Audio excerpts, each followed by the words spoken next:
Tick Big, a one go-to platform for all professionals, freelancers, students, brands and institutions. Rewrite your limits. Sign up now. ரஜினியே பர்பஸாக சீமானை கூப்பிட்டது தான் உண்மை. ஓ அப்படியா sir? ஆமாம், சீமான் 10 தடவை ஃபோன் பண்ணி ரஜினிகிட்ட அப்பாயின்மெண்ட் வாங்கினதெல்லாம் வெளியில் பேசுகிறாங்க. அதெல்லாம் கிடையாது. அவர் வேட்டையன் படத்துக்கு ஒரு பாராட்டு கடிதம் கொடுத்தாரு. ரஜினி அவரை சந்திக்கணும்னு நினச்சாரு. அவரே ஃபோன் பண்ணி வாங்கங்கிறாரு. சீமான் 8% ஓட்டு வாங்குவதற்கு விஜய் ரசிகர்களும் ஒரு காரணமாக இருந்தாங்க. அப்போ சீமானுடைய சின்னத்தை மக்கள்கிட்ட கொண்டு போகிறதுக்காக தான் இந்த மைக்குங்கிற சாங்கையே விஜய் வெளியிட்டாருன்னு ஒரு பேச்சு வரும்பொழுது விஜய் ரசிகர்கள் எல்லாருமே விஜயே சொல்லிட்டாரு, நாம் சீமானுக்கு ஓட்டு போடணும்னு போட்டாங்க. 8% வாக்கு வாங்கிட்டாரு. அங்கீகரிக்கப்பட்ட ஒரு அரசியல் கட்சியாக மாறிடுச்சு சார். ஆனால் அதுதான் முக்கியமான ரீசன் நம்ம சொல்ல முடியுமா? மைக்கு பாடல் வெளிவந்ததுக்கு காரணம் இது மைக்கு சின்னத்தினால தான், சீமானுக்கு மைக் சின்னம் இருக்குது அதனால் நான் வெளியிட்டேன் அப்படின்னு எங்கேயுமே விஜய் சொல்லலை. ஆனால் அது மறுக்கவும் இல்லை. ஏன்னா ரஜினியை பார்த்து வளர்ந்தவர் விஜய். ரஜினி என்ன நினச்சாரோ அதை தான் விஜயும் நினச்சிட்டு இருந்தார். ஆனால் ரஜினி செய்யாதே விஜய் செஞ்சார்ல. அப்போ அந்த ஆத்திரமும் கோபமும் அவருக்குள்ளே இருக்கும்ல. ரஜினிக்கு குடும்பமாக ரசிகர்கள் இருக்காங்க. எப்படி விஜய்க்கு குடும்பமாக இருக்கும் அந்த மாதிரி ரஜினிக்கும் இருக்காங்க. நீங்கள் இப்போ இருக்கிற தலைமுறை ரஜினியை கிரிஞ்சா பார்க்குது அப்படிங்கிறதெல்லாம் கிடையாது. இப்போவும் நீங்கள் 18 வயசு 20 வயசு பசங்க ரஜினிக்கு ரசிகர்கள் இருக்காங்க. இப்போ அவங்கள நீங்கள் மோட்டிவேட் பண்ணணும்ல. சார், இப்போ விஜய் அவர்கள் சீமானை தனக்கு எதிராக தான் பார்க்குறாரு அரசியலில், இல்லை நாளைக்கு ஒரு கூட்டணி அப்படின்னு வரும்போது, இப்போ ஏடிஎம்கே கூட ஒரு கூட்டணின்னு வரும்போது அன்னைக்கு ஒரு சேர்றதுக்கான வாய்ப்பும் இருக்கா? நிச்சயமாக இல்லைன்னு நான் நினைக்கிறேன். ஏன்னா இவங்க பேசின பேச்சு இருக்குல்ல, அதை விஜய் மறக்கவே மாட்டார். சார் வணக்கம் சார். வணக்கம் சார். ரீசெண்டாக அதாவது சினிமாவையும் அரசியலும் எப்பயுமே ஒன்றா தான் சொல்லுவாங்க, முடிச்சு போட்டு தான் எல்லாருமே பேசுவாங்க. ஆனால் தொடர்ந்து அதை இன்னும் அழுத்தம் கொடுக்குற மாதிரி ரீசெண்டாக சீமான் அவர்கள் போய் ரஜினி அவர்களை சந்திச்சார். அது ஒரு பெரிய பேசுபொருளாக இருக்குது. ஒரு நாளும் ஒருத்தர் ஒன்று சொல்கிறாங்க, இதுக்காக தான் போய் பார்த்தாரு, அதுக்காக தான் போய் பார்த்தாரு, அந்த மாதிரி சொல்கிறாங்க. ஆனால் ஆக்சுவலாக எதுக்காக அவர் போய் சந்திச்சார் சார்? அரசியல் கணக்கு தான். ஆக்சுவலாக விஜய் ரசிகர்கள் சீமானை ஆதரிச்சுக்கிட்டு இருந்தாங்க. சீமான் 8% ஓட்டு வாங்குவதற்கு விஜய் ரசிகர்களும் ஒரு காரணமாக இருந்தாங்க. நீங்கள் நல்லா தெரியும், தேர்தல் நேரத்தில் ஒரு சாங் ஒன்று வருது. அதில் உள்ள அந்த மைக்கு சாங்கு சீமானுடைய சின்னமாக மாறுது. அப்போ சீமானுடைய சின்னத்தை மக்கள்கிட்ட கொண்டு போகிறதுக்காக தான் இந்த மைக்குங்கிற சாங்கையே விஜய் வெளியிட்டாருன்னு ஒரு பேச்சு வரும்பொழுது சீமானை கேட்குறாங்க, இந்த மாதிரி மைக் சாங்கை விஜய் வெளியிட்டிருக்காரு, அது உங்களுக்காக தானா அப்படின்னொன்னே அவர் இல்லைன்னு சொல்லாமல் ஆமாங்கிற மாதிரி ஒரு பதில் சொல்லிட்டு கடந்து போகிறாரு. அது தேர்தலில் ஒரு பெரிய ரோல் பண்ணிச்சு. விஜய் ரசிகர்கள் எல்லாருமே விஜயே சொல்லிட்டாரு, நாம் சீமானுக்கு ஓட்டு போடணும்னு போட்டாங்க. 8% வாக்கு வாங்கிட்டாரு. அங்கீகரிக்கப்பட்ட ஒரு அரசியல் கட்சியாக மாறிடுச்சு சார். ஆனால் அதுதான் முக்கியமான ரீசன் நம்ம சொல்ல முடியுமா? கட்டாயமாக. ஏன்னா அவர் தொடர்ந்து விஜயை ப்ரைஸ் பண்ணி பேசிக்கிட்டு இருந்தார். விஜய் என்னோட தம்பின்னு பேசிக்கிட்டு இருந்தார். விஜய் அதுக்கு எந்த எதிர்ப்பு கருத்தும் சொல்லலை. மைக்கு பாடல் வெளிவந்ததுக்கு காரணம் இது மைக்கு சின்னத்தினால தான், சீமானுக்கு மைக் சின்னம் இருக்குது அதனால் நான் வெளியிட்டேன் அப்படின்னு எங்கேயுமே விஜய் சொல்லலை. ஆனால் அது மறுக்கவும் இல்லை. இது தொடர்பாக சோசியல் மீடியாவில் பல கருத்துக்கள் வருது. நீங்கள் எதிர்பார்க்குற கருத்துக்கும் இதுக்கும் சம்மந்தம் கிடையாது, தன்னிச்சையாக நாங்கள் வெளியிட்டோம்னு ஒரு வார்த்தை அன்றைக்கி விஜய் சொல்லியிருந்தால் நடக்கிறது வேறு. அவங்க யாருமே விஜய் ரசிகர்கள் ஓட்டு போட்டிருக்க போகிறதில்ல. அப்போ அவர் அமைதியாக இருந்ததை இவங்க ஆமாம் அவரே அமைதியாக இருக்கிறதுனால அது உண்மையாக இருக்குமோன்னு நினச்சிக்கிட்டாங்க. ஏகப்பட்ட ஓட்டுகளை போட்டு அவரை கொண்டு வச்சுட்டாங்க. அப்படியே காலம் மாறுது. இவருக்கும் விஜய்க்கும் சண்டை வருது. இப்போது விஜய் ரசிகர்கள், நாம் தமிழரில் இருந்த விஜய் ரசிகர்கள் எல்லாருமே விஜய் கட்சிக்கு போகிறாங்க. அது இல்லாமல் திமுக ஒரு பக்கம் ஒரு பெரிய ரோலை பண்ணி அங்கங்கே உடச்சி விட்டுக்கிட்டு இருக்காங்க. நாம் தமிழர் அமைப்பை கண்ட இடத்துலையும் உடச்சி சின்ன பின்னமாக்கிட்டு இருக்காங்க. இப்போ எல்லாம் சேர்ந்து நமக்கு ஒரு பெரிய பலவீனத்தை கொடுத்துரும். இப்போ வர்ற தேர்தலில் இந்த 8% அவர் வாங்குறது தான் அவருடைய டாஸ்காக இருக்கும். இதை தாண்டி 10 வாங்குவோம் 12 வாங்குவோங்கிறத ஒரு இப்போதைய நோக்கம் பேசலாம் வெளியில். ஆனால் உள்ளபடியே இந்த 8ஐயாவது நம்ம வாங்கணுங்கிறது தான் அவருடைய உள்மன ஆசையாக இருக்கும். அப்போ இங்கேருந்து கழண்டு போன கூட்டத்தை ஃபில் பண்ணுறது யார்? நேரடி விஜயின் எதிரி இன்றைக்கி யாருன்னா ரஜினி தான். ரஜினியினுடைய ரசிகர்கள் விஜய் மீது தீரா கோபத்தோடு இருக்காங்க. விஜய் படத்தை அவ்வளோ வன்மமாக விமர்சனம் பண்ணுறாங்க. விஜயினுடைய தாவேக்கா மாநாட்டை உட்காந்து வண்டையாக திட்டிகிட்டு இருக்காங்க. ஸோ இப்படிப்பட்ட சூழலில் கரெக்டாக நம்ம போய் ரஜினியை பார்த்தோம்னா இது நடக்கும்னு அவர் நினச்சிருக்கிறாரு. அது நடக்குமா நடக்காதாங்கிறத தேர்தல் தான் முடிவு பண்ணணும். ஆனால் இப்போ எப்போவுமே ரஜினியை பொறுத்தளவுக்கு யார் வந்தாலும் அது ரொம்ப இன்முகத்தோடு வரவேற்று பேசுவது அவருடைய வழக்கம். ஆனால் இந்த விஷயத்தை பொறுத்தளவுக்கு ரஜினியே பர்பஸாக சீமானை கூப்பிட்டது தான் உண்மை. ஓ அப்படியா சார்? ஆமாம், சீமான் வந்து 10 தடவை ஃபோன் பண்ணி ரஜினிகிட்ட அப்பாயின்மெண்ட் வாங்கினதெல்லாம் வெளியில் பேசுகிறாங்க, அதெல்லாம் கிடையாது. அவர் வந்து வேட்டையன் படத்துக்கு ஒரு பாராட்டு கடிதம் கொடுத்தாரு, ரஜினி வந்து அவரை சந்திக்கணும்னு நினச்சாரு, அவரே ஃபோன் பண்ணி வாங்கங்கிறாரு. அதுக்கு அர்த்தம் என்னன்னா, விஜய் இன்றைக்கி அரசியல் கட்சி ஆரம்பித்து ஒரு இடத்துக்கு வந்துட்டார், நாளைக்கு தனிப்பெரும்பான்மையோட நீங்கள் ஒன்றும் இல்லை, நீங்கள் திமுக அதிமுக இந்த 2 பெரும் கட்சிகளை மோதுவதுங்கிறது ஒரு மிகப்பெரிய டாஸ்க்கு. அது பண்ணுவாரா பண்ண மாட்டாராங்கிறத விட்டுருங்க, எதிர்பார்த்ததை விட பல மடங்கு ஓட்டு வங்கி மாறுதுன்னு வைங்க. இப்போ அதிகபட்சம் 15% ஓட்டு வாங்குவாருன்னு எல்லாம் சொல்லிகிட்டு இருக்காங்க, 15-20 ஆகுதுன்னு வைங்களேன். அது எப்படி இருக்கும்? அது வந்து ரஜினிக்கு ஒரு சங்கடத்தை ஏற்படுத்தல. ஏன்னா ரஜினியை பார்த்து வளர்ந்தவர் விஜய்.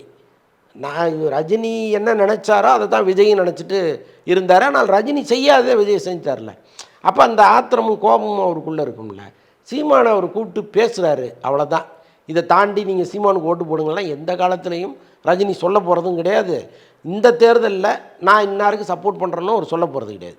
ஸோ அப்படிப்பட்ட சூழலில் இந்த சந்திப்புங்கிறது ஒரு மாதிரி இந்த அலை மூடில் இருக்காங்கல்ல, ஒரு இங்கே போகிறதா அங்கே போகிறதா அப்படின்னு இருக்கிற ரஜினி ரசிகர்கள் இருக்காங்கல்ல, இப்போ அவங்களுக்கு வந்து அது ஒரு பெரிய ப்ளஸ். சார் அதான் சார் நான் கேட்கணும்னு நினைக்கிறேன். இப்போது நீங்கள் சொல்கிற மாதிரி சினிமா ஹீரோஸோட ஒரு ஃபேக்டர் வந்து அங்கங்கே ஒர்க் ஆகும், அரசியல் கட்சிகள்லேயும் ஓட்லேயும் வந்து ஒர்க் ஆகும். ஃபஸ்ட் டைம் ஓட்டர்ஸ் இருக்காங்க, யங்ஸ்டர்ஸ் இருக்காங்க, இவங்க மத்தியில் ஒர்க் ஆகும். ஆனால் நான் என்ன கேட்குறேன்னா, விஜய் வந்து அரசியலுக்கு வர்றப்போ குறிப்பாக அந்த மாநாட்டிலே நம்ம பார்த்தோம்னா பெரிய லெவலில் ஒரு யாருமே எக்ஸ்பெக்ட் பண்ணாத அளவுக்கு ஒரு வரவேற்பு இருந்தது.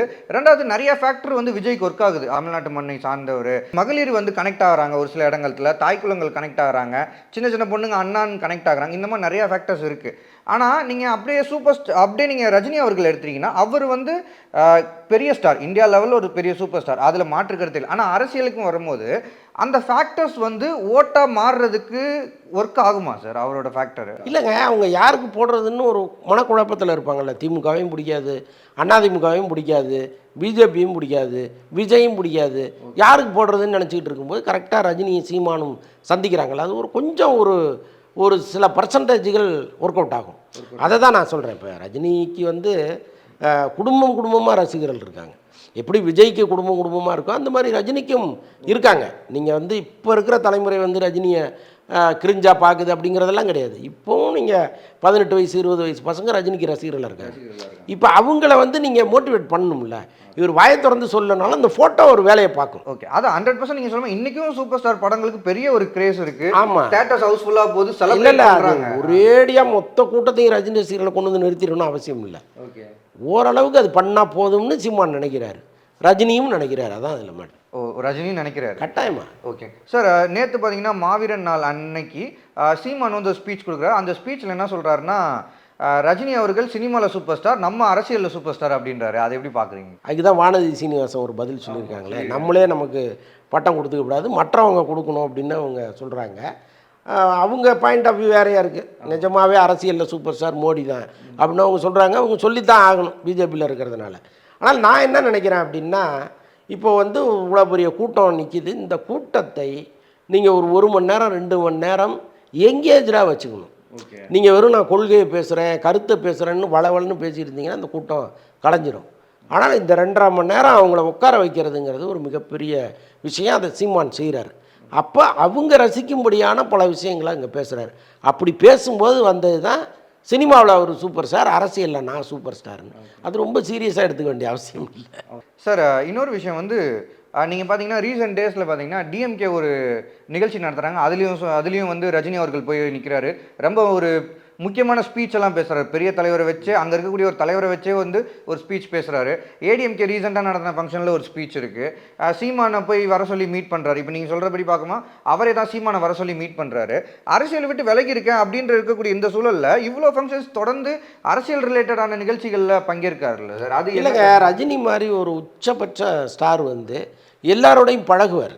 இப்போ அவருக்கு வந்து ஒரு நீண்ட பாரம்பரியம் இங்கே இருக்குது. எம்ஜிஆர் கலைஞர் காலத்துலேருந்து ஒரு பாரம்பரியம் இருக்குது. இதே கலைஞர் வந்து படம் பார்க்க போகிறாருன்னா ரஜினிக்கும் கமலுக்கும் ஃபோனை போட்டு எங்கேயா இருக்கீங்க, சினிமா பார்க்க போகிறோம் வாங்கையாம்பார். இந்த அந்யோன்யத்தை வேறு எந்த நடிகர்களாவது இங்கே உருவாக்கியிருக்காங்களான்னா கிடையாது. அப்போ அரசியல் தலைவர்களோடு நீங்கள் நார்த்துலேருந்து சரி இங்கே வரைக்கும் எல்லாரோடையும் பழகினவர் ரஜினி. ஸோ அதனால் வந்து அவர் யார் கூப்பிட்டாலும் போக வேண்டிய கட்டாயத்தில் இருக்கார்.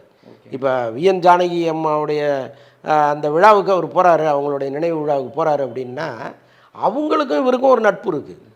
அவங்களோட இவருக்கு நினைவுகள் நிறையா இருக்குது. ஸோ அதனால் வீடியோ காலில் போய் அவர் ஒரு கருத்தை சொல்கிறார். அதே மாதிரி இந்த பக்கம் கலைஞரோட ஒரு நிகழ்ச்சிக்கு போகிறாருன்னா அவ்வளவு கலைஞரோட ஒரு நினைவுகள் இருக்குது. ஸோ அங்கே போகிறாரு. ஸோ அப்படி ஒரு ஒரு ஒரு ஒரு நடிகர் எல்லா அரசியல் தலைவர்களோடும் பழகிய ஒரு நடிகர்னால் இங்கே தமிழ்நாட்டில் ரஜினி மட்டும்தான். ஓகே சார், அப்போ தமிழ்நாட்டில் வேறு யாருமே அப்படி கிடையாதா சார்? இப்போ விஜய் அவர்கள் வந்து இன்னைக்கு கட்சி ஆரம்பிச்சிருக்காரு, ஆனால் ப்ரீவியஸாக பார்த்தோன்னா கூட பெரிய லெவலில் நம்ம அதில் எதுலேயும், அதாவது அவங்க மோடியும் விஜயுமே சந்திச்சிருக்காங்க, அது வேற. ஆனால் நட்பு ரீதியாக சந்திக்கிறது இருக்குல்ல. இப்போ மோடிக்கு வந்து விஜய் பின்னால் ஒரு பெரிய கூட்டம் இருக்குது, அது ஓட்டாக மாறும் அப்படின்னு நினச்சி தான் வர்றாரு, பேசுகிறாரு. ஆனால் ரஜினியும் மோடியும் பேசுகிறதுங்கிறது வேற. அவங்க ஸ்பிரிச்சுவலாக பேசுவாங்க, அவங்களுக்கான அந்த கருத்தொற்றுமை இருக்குல்ல. அவருக்கு என்ன சிந்தனை இருக்கோ அதே சிந்தனை தான் ரஜினிக்கு இருக்குது. அப்போ ரெண்டு பேரும் உட்காந்து பேசுவதற்கு நிறைய விஷயங்கள் இருக்குது. அவர் அமித்ஷா கூட பேசுவார், அந்த பக்கம் போனால் யோகி ஆதித்யநாத் கூட பேசுவார், எல்லாரோடையும் பழகி வச்சுருக்காருல்ல. இது எந்த தலைவருக்கு இருக்குது தமிழ்நாட்டில்? எந்த நடிகருக்கு இருக்குது சொல்லுங்கள்? யாருக்குமே கிடையாது. ஸோ அதனால் அவர் எல்லா இடங்களுக்கும் போகிறார். எப்படி சார், என்ன ஒரு காரணம் அந்த மாதிரி அவரை வந்து பல தலைவர்களோடையும் பழகக்கான எல்லாரும் ரசித்த ஒரு நடிகராக இருந்தார். இன்றைக்கி வந்து வயசாயிருச்சு, அதனால் வந்து அவரை வந்து அவருடைய புகழ் மெல்ல குறையுதுன்னு வச்சுங்களேன். இப்போவும் அவரால் வந்து ஒரு மிகப்பெரிய வெற்றி படங்களை கொடுக்க முடியுது, அது வேறு. ஆனால் நீங்கள் விஜயோடு கம்பேர் பண்ணும்பொழுது பார்த்திங்கன்னா உங்களுக்கு சம்பளத்துலேயும் சரி, பிஸ்னஸ்லையும் சரி, கொஞ்சம் அடுத்த இடத்துக்கு வந்துட்டார். காலத்தின் மாற்றம், அதை நீங்கள் ஒன்றுமே செய்ய முடியாது. நாளைக்கு விஜய் ஃபேட் அவுட் ஆவார், வேற ஒருத்தர் அங்கே வருவார்.